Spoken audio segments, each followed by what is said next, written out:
Welcome to Diggin's Garden Tech. I'm Farmer Tyler. Today at the Grow House, we're rooting basil cuttings. There's many plants in your garden that you can root. Tomatoes, peppers, mint, basil.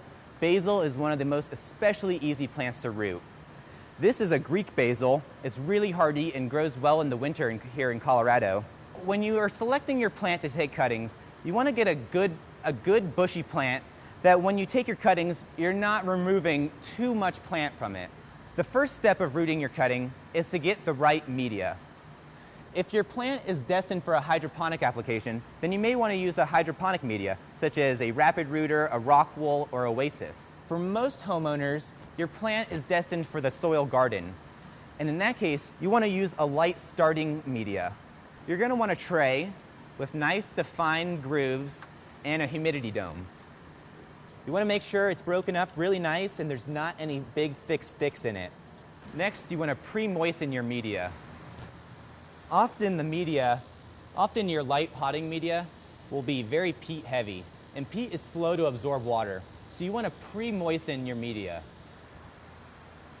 I'll often water my media several hours in advance and then let it sit to make sure that the water is fully absorbed throughout the media.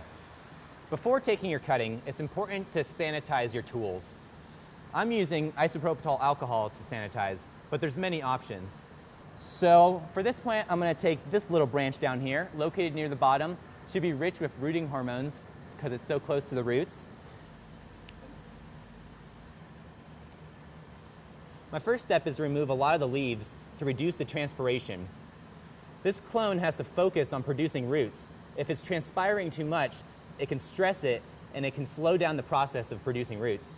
The next step is to get a diagonal cut on your clone. The diagonal cut exposes the most amount of cambium. Cambium is the active growing tissue where new roots will emerge. After the cut, simply push in the cutting, mist the seedling, and then finally, putting the humidity dome back on. You want to put your setup in a place out of direct light.